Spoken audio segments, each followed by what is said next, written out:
Hi, I think this might be our last video of the summer. This is section 10.2 covariance, and I know I'm still pushing a lot at you, so I just feel like this one's important. Again, if you take another class in probability, and we've gone as far as to see joint distribution, so it would kind of be a shame not to extend this a little bit further, I think. Of course, I could go on forever, but I think this will be perhaps our last video.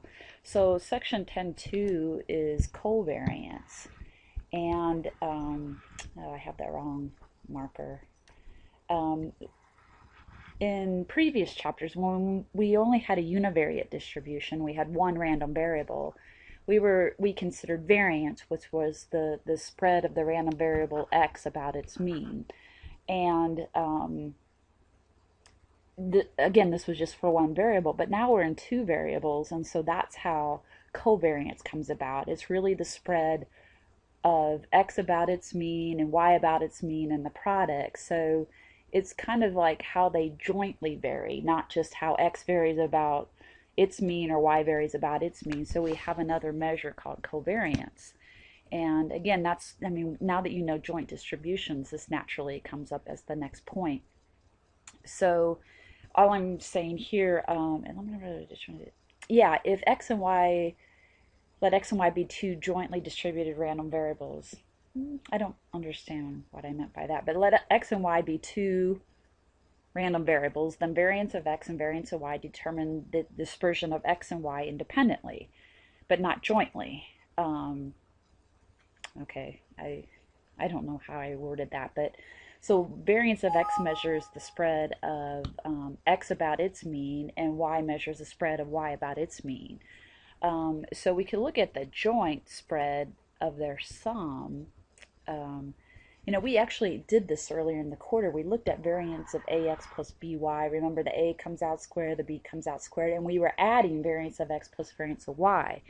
But the reason we were allowed to do that, there was a very special reason, and I should probably pause and give you a quiz, but I'm allowed to say, I'm actually allowed to break it up and say variance of x plus y equals variance of x plus variance of y, but it has to meet a special condition. So I bet you know what that is. And if you just guessed, this is going to be true if x and y are, probably one of the biggest words we've used in this class, independent. We can sum means without x and y being independent. We can break it up, but we can't with variances. And so I'm kind of going through here showing you legally why we're not allowed to break it up. We get this other component. So I'm just working through what variance of ax plus by would be if we used the strict definition of variance. And we get all the way down here. So I'm just doing a lot of math. I'm, manipulating. But at the very end, I would get a squared times variance of x, perfect. B squared times variance of y, perfect. But now I have this other term that, I mean, when we were talking before, we didn't have this other term, and that's because x and y were independent. When x and y are independent, you can go ahead and FOIL this or whatever you want to do. This is going to turn out to be 0. And so that's why that special case of independence is so important. If we have that, this term wipes out and we didn't have to worry about this extra term, which we're going to call covariance. So covariance, by definition, so the covariance of x and y, usually it's just written COV xy, is the expected value of the spread of x about its mean times y about its mean. And that's just the definition of covariance, which is not really hard, right? I mean, we know how to do this, and we know how to do this, and actually there's even a shortcut formula that's going to make it a little bit nicer. So you might just be wondering, well, what would be the covariance of x with itself? So covariance of x times x, I just used this formula that I told you was the covariance, and you come down and you find it's the expected value of x squared minus the expected value of x squared, which is just variance.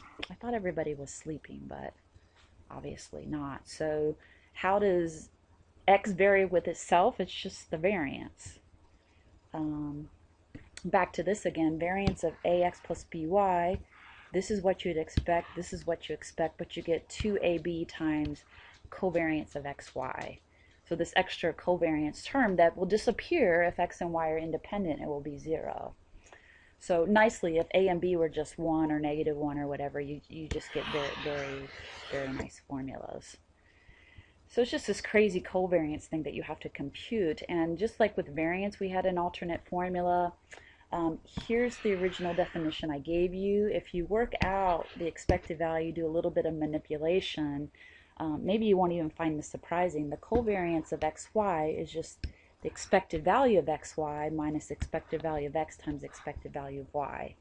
And so this, you need the joint distribution defined, right? I mean, this is just going to be the double integral of f of x, y times x, y, dy dx. And you know how to find these separately. So you need the marginals to get this, and then you need the joint to get this thing right here. So, and then one more reminder then, if x and y are independent, I don't know what chapter we did this in, but we said, and maybe it was back in 8, if the expected value of xy is equal to the expected value of x times the expected value of y if x and y are independent. This is a rule we had earlier. So notice if x and y are independent, this is just this. So this minus this is going to be 0. So again, I hope you're getting the point. If x and y are independent, I don't have this covariance term is just 0, how they vary jointly. But not vice versa. So you might not know what I mean by that. Here's my little ghost. We'll put a little outfit on him. Caution. If the covariance of two random variables is 0, this does not imply that x and y are independent, but it certainly goes this way. So this is one of those, sometimes they'll say if and only if. I don't have this condition, this, how do you want to say, if-then statement doesn't go in both directions. If x and y are independent, then the covariance will be 0. But if the covariance is 0, this does not imply that x and y are independent. So I think that's a little bit tricky. I think most people, this is a really nice one on if you ever take a multiple choice test or an actuarial exam, they try to mess you up a little bit because they'll give you a statement, something, covariance of two random variables 0. Does that mean x and y are independent? And people remember the other which way and get confused. So I just did a discrete example right here showing that actually the covariance is 0. So all I'm doing, here's the joint right here. Here's the joint of x and y. Here's the marginal. Here's the marginal. I went through and found the expected value of x. I found the expected value of y. I found the expected value of xy. This is just the joint mass function times xy, and so 0, 0, 0, you see that the covariance is 0, but x and y are not independent. It is not true for any xy that f of xy is f of x times f of y, and I just put an example to show you. So yeah, you can always come up with an example to show. I mean, you can have covariance of 0, but this does not imply x and y are independent. I mean, maybe, but in general, that's not a true assumption. Okay. I did this one in Maple just to show you. Here's the joint, and I hope you're getting used to graphing over the region of interest. So this goes from -2 to 2. X is between 0 and 2. So here's my region of interest, right? And this is my joint. So first I want to determine the marginal.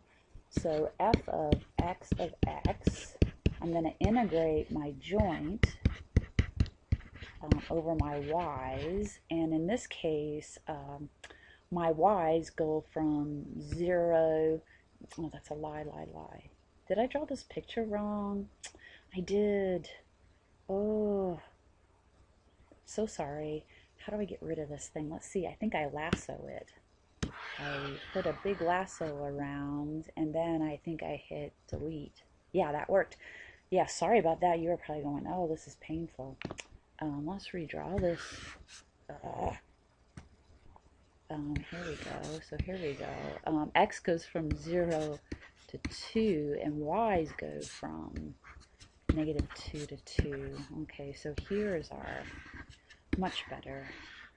Sorry about that. There's our region of interest, because I was going, oh, this doesn't make sense. So y should go from -2 to 2. So y equals -2 to 2. So if I integrate this over my y's, I should get f of x. And I'll do this in a minute in Maple. In fact, maybe I'll just do it right now. Crossing over. I'll post this in Angel too. So here is f of xy. And just to show you he's legal, I'm going to integrate over the region of interest. It's 1. So f of x, I'm just integrating the joint over the y's. So it's x over 2. Let's go back. This is x over 2. And this is valid for 0 less than x less than 2. Okay, so there's my f of x. And of course I didn't leave myself any room for f of y. Let's put it here. F of y is the joint dx, and x's go from 0 to 2, so x equals 0 to 2. I also did this in Maple. So f of y, I'm integrating over my x's. So this is 3/20ths, 3y² over 40, 3/20ths. So 3/20ths plus 3, I can't remember, 3y² over something? 3y² over 40. Okay, so there's my marginals. There's f of x, there's f of y, yay, yay, yay. Covariance. So to get the covariance, and you might already be noticing something. So I actually already know what the covariance is. Can you see why? Yeah, I know what the covariance is. You know why? Look at f of y and f of x. Look at their product. This times this. So by the way, I'm bad by not saying y's go from, so -2 less than y less than 2. So here's f of y and here's f of x. Take their product and look what we got, f of xy. So I know covariance is 0. But just in case you don't believe me or you didn't notice this, we're going to look at expected value of xy minus expected value of x times expected value of y. So it's certainly a nice exercise. So let's go back here. I must have, since I have the marginals, this is quite easy. So expected value of x is just f of x times x. Expected value of y is f of y times y. Expected value of xy is just there's the joint times xy and over the region of interest, so 0.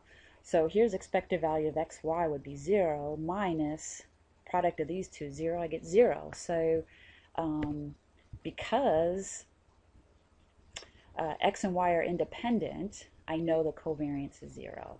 And so that's why that worked out. And I believe I have an example here. I think we did this problem earlier. I'm always interested in this. Thieves stole animals and a burro, which finally learned was some kind of, I don't know, goat or something. Not a goat. It was something, right? It moves. Like a mini, oh, a donkey. I was going to say like a mini horse. That doesn't really make sense, does it? I also like this problem down here. Sorry. Okay. Mr. Jones has 2 jobs. It looks like I did, at least, let me see, back at the Maple, I must have done a discrete one, but maybe it was the previous example. Anyway, I hope you get the idea of covariance. Covariance, I mean, if you get down to it, you just want to know one thing. Here's the formula for covariance, but it's the way that x and y vary jointly about x plus y. So, I think it's a good exercise, and if nothing else, it's another practice of the joints. And I think that might be it for us. Okay, let me stop this and say goodbye. Okay.